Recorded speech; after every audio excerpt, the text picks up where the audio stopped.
Comenzamos una nueva serie en el día de hoy. Las próximas 4 semanas vamos a estar viendo el libro de Jonás. ¿Cuántos de ustedes ya lo han leído el libro entero? Quizá algunos de ustedes ya lo han leído varias veces, right? So es muy bueno que usted haga eso para estar seguro que la historia que le traigo pues es la correcta, right? Pero sí, a través de estas próximas semanas vamos a ir profundo en cada uno de los 4 capítulos del libro de Jonás. Como le digo, venga con su mente abierta y dispuesto a recibir, hermanos. All right? Cuando entremos por las puertas de este templo los domingos o los viernes para los estudios, venga con la expectativa de que Dios va a hablar a tu corazón. Ven con el deseo de que Dios traiga algo fresco y algo nuevo a tu vida. Amén. So vamos a comenzar en el libro de Jonás, capítulo 1. Tengo mucha información, quiero hacer el capítulo entero en esta mañana.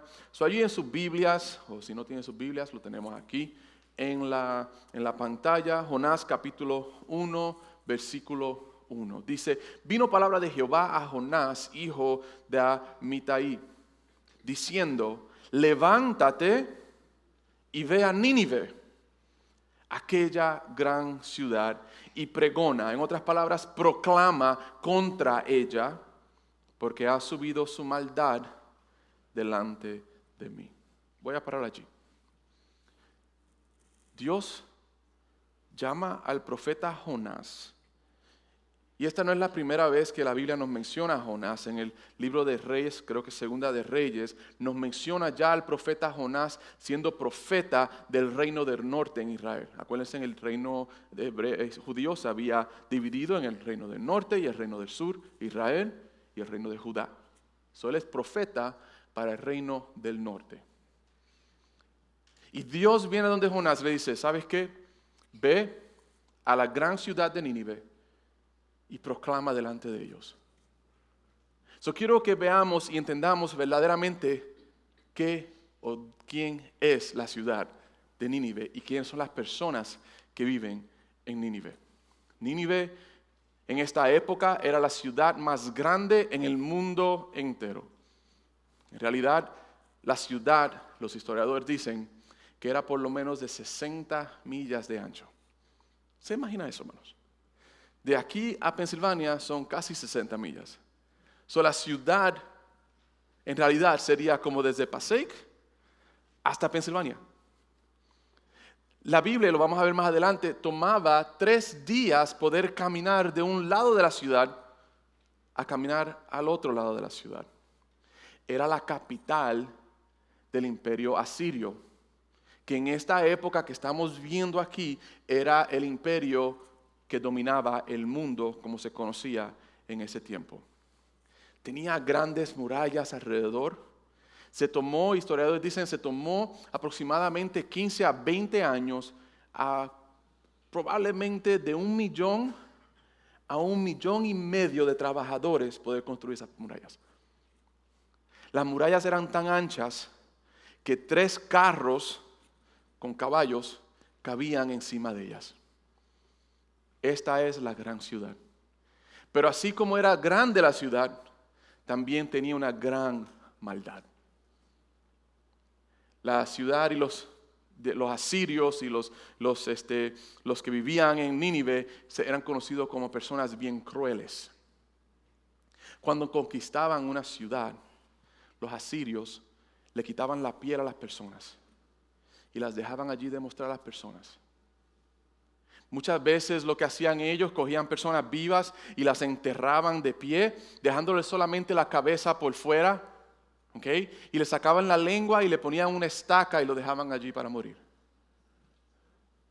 Muchas veces estos asirios, cuando conquistaban una ciudad, decapitaban mayoría de las personas o a muchas de las personas, y a las entradas de las puertas de la ciudad dejaban una montaña de cabezas, dejándoles saber que esto es lo que les espera a aquellos que se metan en contra del imperio asirio. Estas son las personas que vivían en Nínive. Esta cultura y este imperio de los asirios se echaban de que cuando conquistaban ciudades ultrajaban a las mujeres y ultrajaban a las niñas pequeñas. Esta era la crueldad del pueblo de Nínive.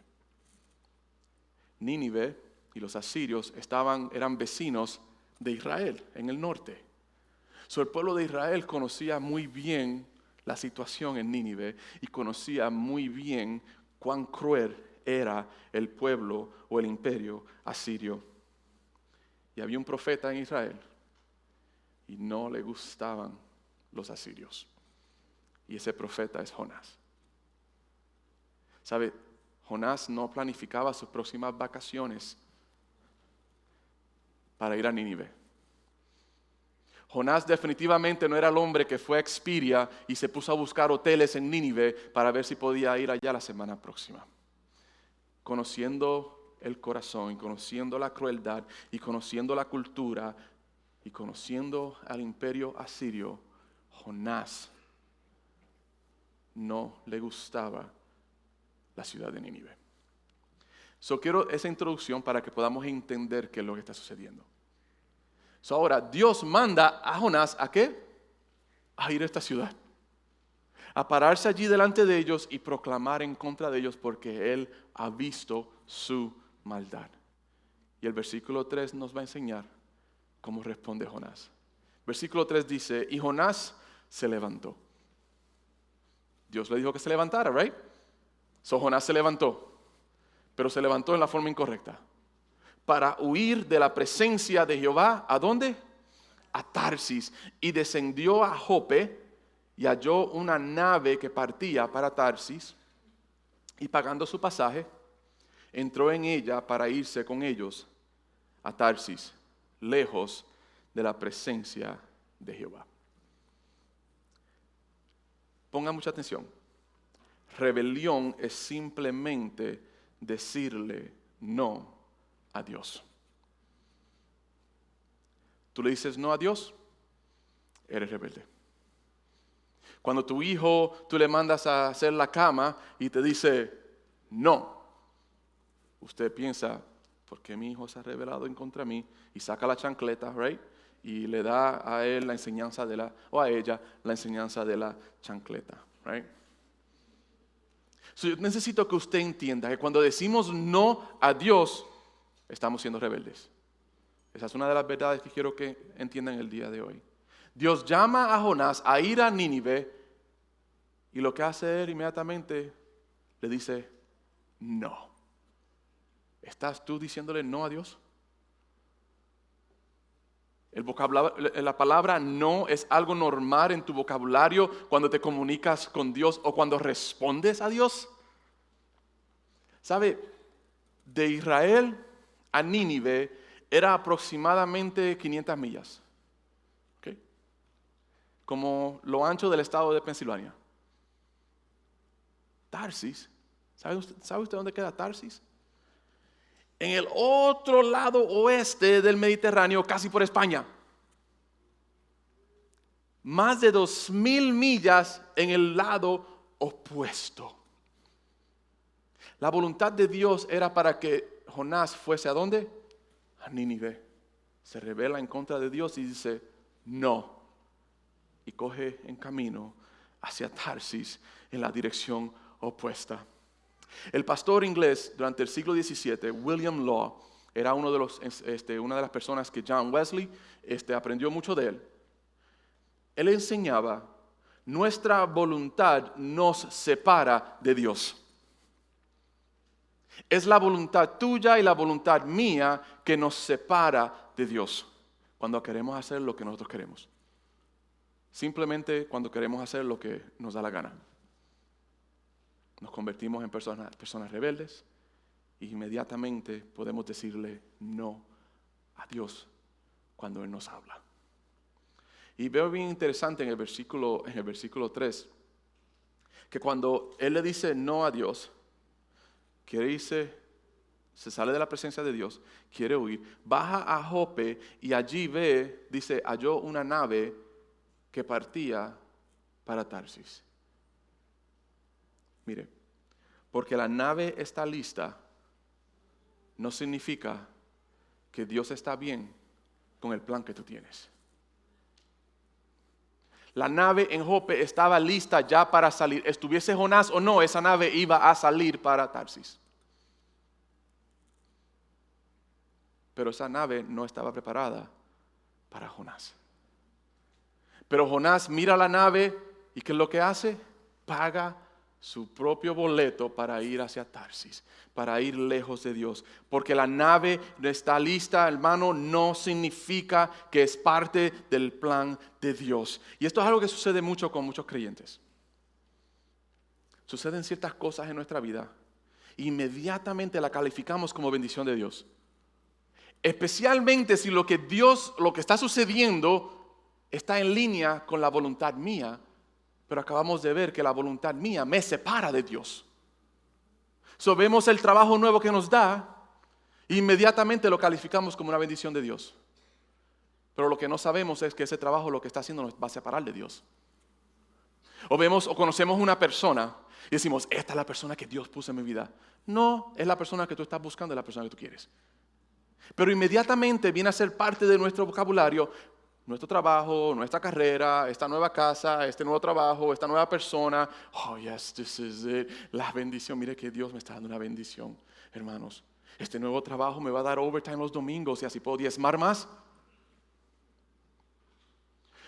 Mire esta persona que acabo de conocer. Yo sé que Dios me ha mandado a esta persona para mí. Es para mí, ¿por qué? Porque no es creyente. Y lo asignamos y lo calificamos como algo que viene de Dios porque simplemente vemos una nave que está lista. Pero esa nave no es parte del plan de Dios. ¿Y sabe qué, hermano? El enemigo siempre te va a querer hacer sentir paz para poder hacer lo malo. Siempre que vamos a hacer lo opuesto de Dios, buscamos la voluntad nuestra. De alguna razón u otra, alguna manera u otra, buscamos y hallamos nuestra propia paz. Porque es lo que deseamos y lo que queremos. Tenemos un gran enemigo, hermanos. Y su enfoque es siempre tener la nave lista para ti. Mire, le voy a dar un ejemplo. El libro de Génesis, capítulo 3. Para que podamos entender. Capítulo 3 de Génesis nos enseña la caída del hombre. Capítulo 3, versículos 4 al 6. Lo voy a leer bien rápido. Dice, entonces la serpiente dijo a la mujer. Esta es la conversación que tiene la serpiente y tiene la mujer. Le dice, y la mujer le dijo, no, porque no podemos comer allí, porque si comemos, ¿vamos a qué? Vamos a morir. Y la serpiente le dice a ella, no va a morir, sino que sabe Dios que el día que comáis de él, serán abiertos tus ojos y seréis como Dios y sabiendo el bien y sabiendo el mal. Pero mire el versículo 6. Y vio la mujer que el árbol era bueno para comer. La nave estaba lista. Y muchos de nosotros huimos de la presencia de Dios, huimos del plan de Dios, huimos a la voluntad de Dios, porque pensamos que no tiene sentido en mi vida. Inmediatamente vamos a Jope, vemos la nave, nos montamos en la nave porque, this is it. Tarsis es el lugar donde yo he sido llamado. Si deseas huir de Dios, siempre habrá una nave lista. Piensa y analiza bien en qué nave te estás montando tú. Dejemos de buscar la paz en nuestros corazones y comencemos a buscar la paz verdadera en la palabra de Dios.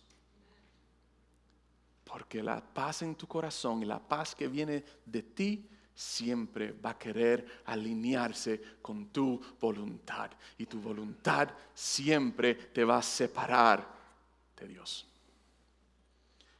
Jonás, continuamos el capítulo 1, versículo 4, dice, pero Jehová hizo levantar un gran viento en el mar. Se monta él en la barca, pagó el ticket de first class, right? Y está saliendo hacia el oeste y de momento dice la palabra, y quiero que vea el énfasis de que hizo ¿quién hizo levantar los vientos? Dios hizo levantar los vientos. Y hubo en el mar una tempestad tan grande que se pensó que se partiría ¿qué? La nave. Nos separamos de Dios nos montamos en las naves que no son las naves llamadas para nosotros. Y Dios muchas veces tiene que levantar vientos en nuestra vida y tiene que levantar truenos y tiene que levantar las olas y tiene que haber tempestad para llamar nuestra atención. Pero mira lo que sucede. Y los marineros tuvieron miedo y cada uno clamaba a sus dioses. Y echaron al mar los enseres que había en la nave, todas las cajas, todas las cosas que llevaban, para descargarlas de ellos. Pero Jonás había bajado al interior de la nave y se había echado a dormir. La palabra original que se usó en el hebreo para describir el sueño o el dormir de Jonás aquí es un sueño bien profundo. Es la palabra que se usó. En realidad Jonás no vio ni sintió la tempestad.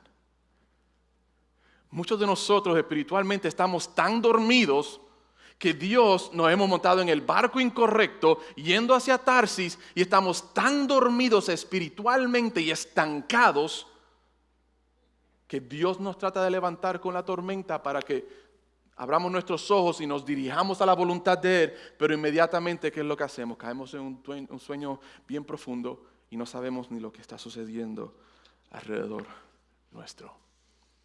Dios quiere abrir nuestros ojos, quiere aclarar nuestros oídos para que podamos escuchar su voz. Crea una tempestad alrededor nuestro, pero estamos tan dormidos espiritualmente que no nos ni afecta.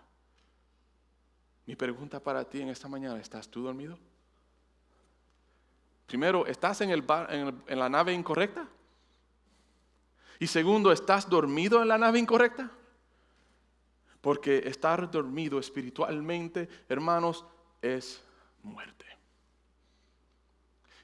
Y es interesante cómo todo esto comienza. El dormir espiritual siempre comienza con un poquito menos de oración. O un poquito menos de servir, o un poquito menos de leer su palabra, o un poquito menos de amar. Y poco a poco va progresando. Y quedamos como Jonás en la parte de abajo de la nave incorrecta, dormidos. Y para mí, en otras palabras, muertos. Versículo 6 dice, y el patrón de la nave se le acercó y dijo, ¿qué tienes, dormilón? Cuando usted ve a un hermano dormido, usted quiere usar la palabra con ellos, diga, ¿qué tienes, dormilón? Right? Le dice el hermano. Y el hermano dice, ¿cómo usted dice eso, hermano? Dice, no, hermano, eso es bíblico, porque está en la palabra, right? So, cuando usted ve un dormilón, usted le toca, ¿qué tienes, dormilón? Ah, hermano, no haga eso. No, hermanos, eso es bíblico. Levántate y clama a tu Dios, quizás Él tendrá compasión de nosotros y no pereceremos. Y dijeron cada uno a sus compañeros, venid y echemos suerte para que sepamos por la causa de quién nos ha venido este mal. Y echaron suerte y la suerte cayó sobre Jonás. Era algo normal en las culturas en este tiempo, de cuando algo inexplicable sucedía, se dejaba suerte. Y esa es la manera que las personas resolvían las situaciones. ¿Y la suerte cayó sobre quién? Sobre Jonás. Versículo 8 dice, entonces le dijeron ellos, decláranos ahora por qué nos ha venido este mal. ¿Qué oficio tienes y de dónde vienes? ¿Cuál es tu tierra y de qué pueblo eres? Y le respondió, soy hebreo y temo a Jehová, Dios de los cielos, que hizo el mar y la tierra. Y aquellos hombres temieron sobremanera y le dijeron, ¿por qué has hecho esto? Porque ellos sabían que huía de la presencia de Jehová, pues Él se lo había declarado. Y le dijeron, ¿qué haremos contigo para que el mar se nos aquiete? Porque el mar se iba embraveciendo más y más y más. Y a veces pensamos, ay, es que estoy pasando por esta tribulación porque Dios me está, el oro lo está refinando. Y hermanos, no, la razón que está la tormenta en tu vida es porque tú te lo has buscado montándote en el avión incorrecto, right? En la nave incorrecta y te has dormido. Es la razón por la que están sucediendo las cosas en tu vida. Dejemos de hacer excusas de lo que está sucediendo en mi vida es porque Dios me está refinando y me está haciendo más fuerte. No, muchas veces la razón por la que las cosas suceden en nuestra vida es por culpa nuestra. Porque hemos buscado hacer nuestra voluntad y hemos huido de la presencia de Dios y acabamos en el lugar incorrecto. Pero quiero que veamos algo muy interesante. Nuestra desobediencia afecta a otros. Tu desobediencia va a afectar a otros. Mire el versículo 8, él le dicen a ellos, decláranos ahora por qué nos ha venido este mal. En el versículo 10, ellos le dicen, ¿por qué has hecho esto? Tu desobediencia afecta a otros. ¿Eres padre? Tu desobediencia va a afectar a tus hijos. ¿Eres esposo? Tu desobediencia va a afectar a tu esposa. ¿Eres esposa? Tu desobediencia va a afectar a tu esposo.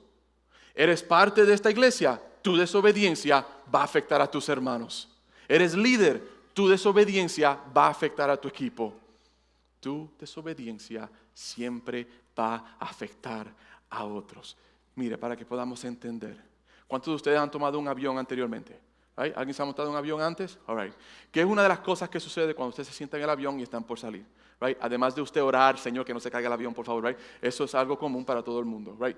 Pero separan las azafatas, right? ¿Se dice? Okay. Se paran allí y sacan. Y si se está cayendo el avión, usted sonríe y sale por la salida de emergencia, right? I'm like, no, that doesn't happen. Si se está cayendo el avión, usted sale, ¡ah! Right? Es lo que está pensando usted. Pero siempre dan el ejemplo de las máscaras de oxígeno, right? Y la forma que lo dicen es, si cae la máscara de oxígeno, solamente póngasela and you're okay. Y si está en el agua, right? Aunque hayan tiburones, that's okay, right?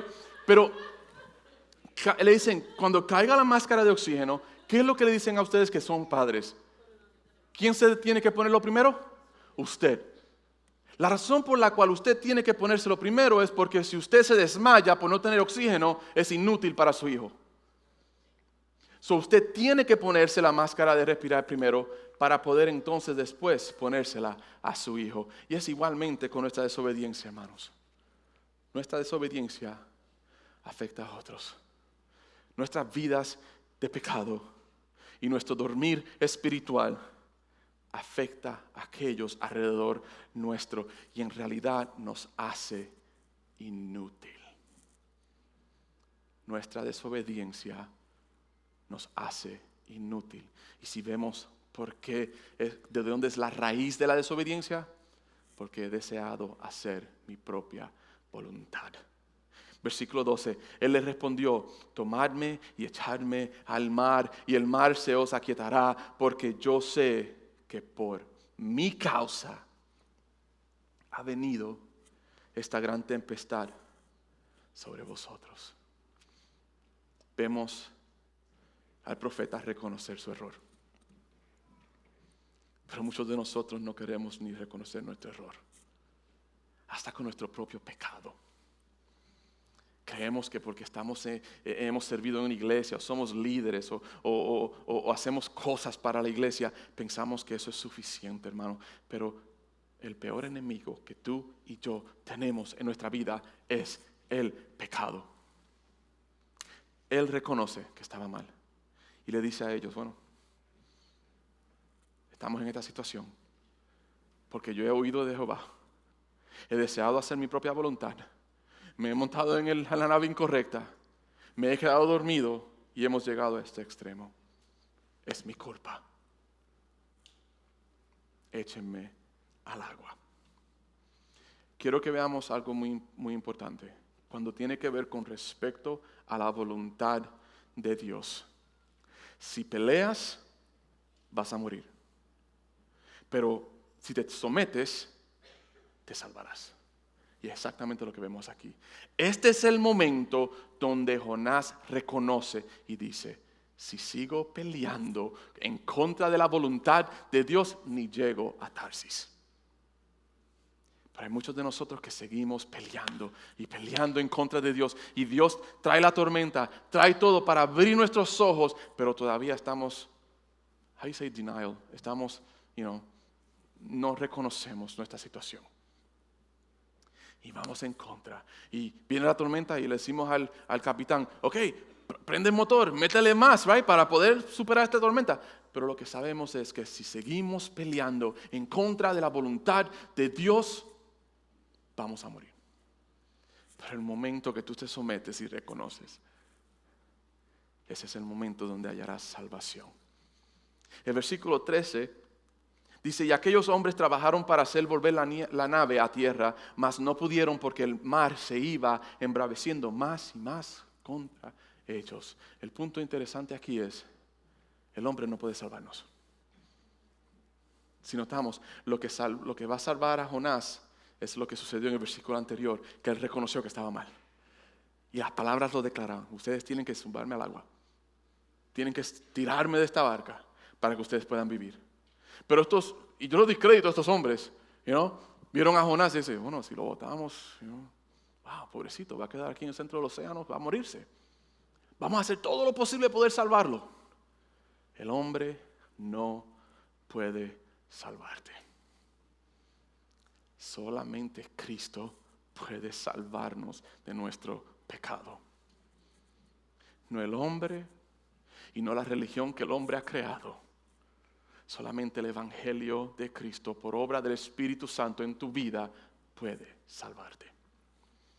Entonces clamaron a Jehová y dijeron, te rogamos ahora, Jehová, que no perezcamos nosotros por la vida de este hombre, ni pongas sobre nosotros la sangre inocente, porque tú, Jehová, has hecho como has querido.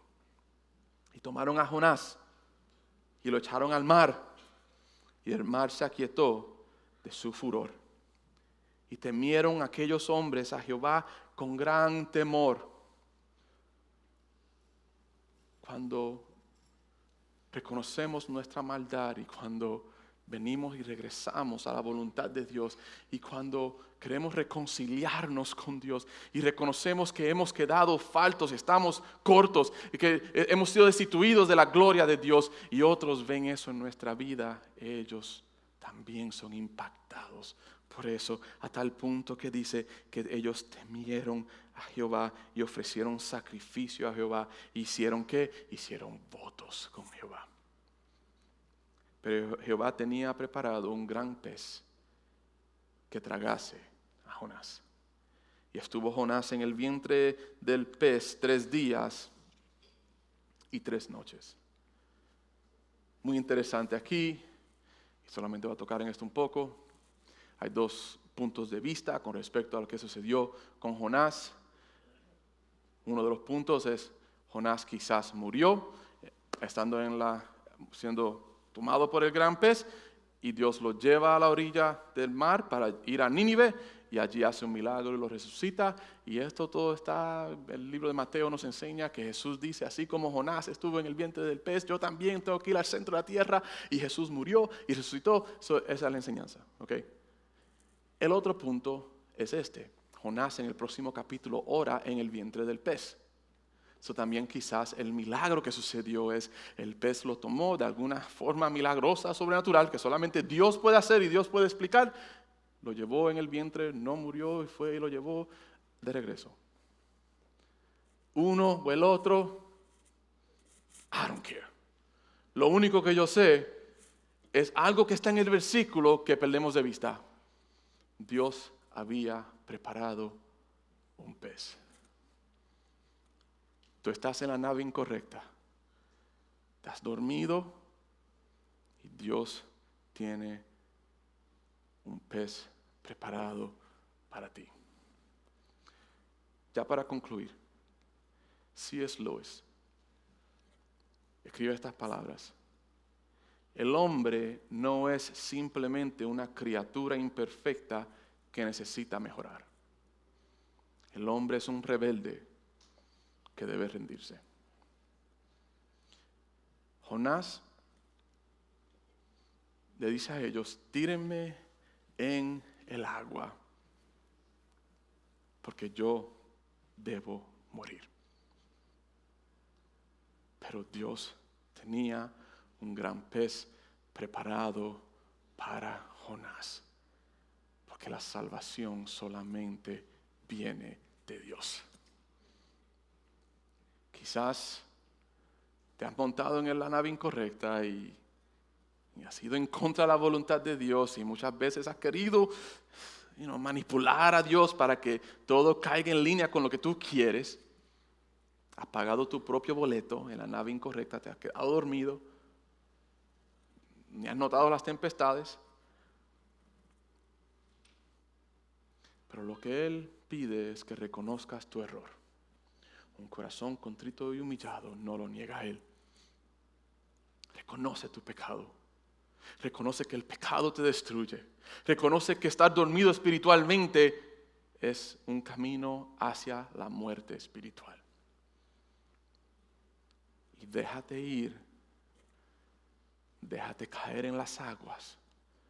En otras palabras, ríndete. Porque esto no se trata de mejorar tu comportamiento. El evangelio es un evangelio de muerte, de sacrificio y de entrega total al maestro.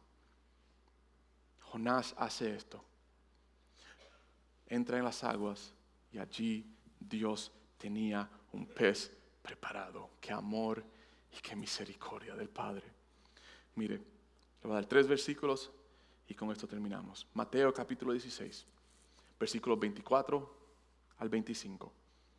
Entonces Jesús dijo a sus discípulos: si alguno quiere venir en pos de mí, dice ¿qué? Niéguese a sí mismo, niegue su propia voluntad, tome su cruz y sígame. El concepto de tomar la cruz durante los tiempos de Jesús era una persona que ya iba hacia ¿dónde? No iba de vacaciones. Usted no tomaba su cruz para ir de vacaciones. Usted tomaba su cruz porque sabía que lo que le esperaba era ¿qué? Muerte. Y ya usted no controlaba su destino, lo controlaban los soldados que lo guiaban a usted hacia el lugar donde iba a estar la cruz. Dice el mismo Jesús que quiere venir en pos de mí, niegue su propia voluntad, tome su cruz, esté dispuesto a morir y sígame. Porque todo el que quiere salvar su vida, ponga mucha atención, todo el que quiera salvar su vida, ¿qué va a hacer? La perderá. Que es lo que Jonás quería hacer, salvar su vida. ¿Sabe por qué? Porque Jonás, número 1, pensaba, estos de Nínive no se merecen tu salvación. Es lo que va a hablar el capítulo 3. Pero también no le gustaba estos. Pero dice, el que trate de salvar su vida, el que trate de buscar lo suyo, lo va a perder. Y todo el que pierda su vida por causa de mí, por tomar la cruz, por seguirme, por negarse a sí mismo, la hallará. Gálatas 2:20. Con Cristo estoy juntamente crucificado y ya no vivo yo, mas vive Cristo en mí. Y lo que ahora vivo en la carne, lo vivo en la fe del Hijo de Dios, el cual me amó y se entregó a sí mismo por mí. Allí está el gran pez preparado. Gálatas 5:24. Pero los que son de Cristo han crucificado la carne con sus pasiones y deseos. Quizás estás en la nave incorrecta y el enemigo te ha traído paz pensando que este es el lugar donde Dios quiere que tú estés. Y porque estás cómodo y has sentido paz, de acuerdo a tu corazón, te has quedado dormido allí. Pero hoy Dios ha mandado y ha levantado los vientos alrededor de tu vida. Y quizás este que está aquí delante de ti es el que está encargado del barco y te está levantando y te dice, ¿qué tienes, dormilón? Varios de ustedes dijeron, wow. Es el mensaje del Señor para nosotros hoy. Porque la nave está lista no significa que viene de Dios. Es tiempo de que reconozcamos que nuestra voluntad nos separa de Él. Y es tiempo que tomemos en serio el llamado de Cristo, de que nos neguemos a nosotros mismos, de que tomemos nuestra cruz y lo sigamos a Él, aunque signifique ir hasta Nínive. Y poder proclamar y decir, ya no vivo yo, ya no vive mi voluntad, ya no manda Juan, sino que manda Cristo en mí.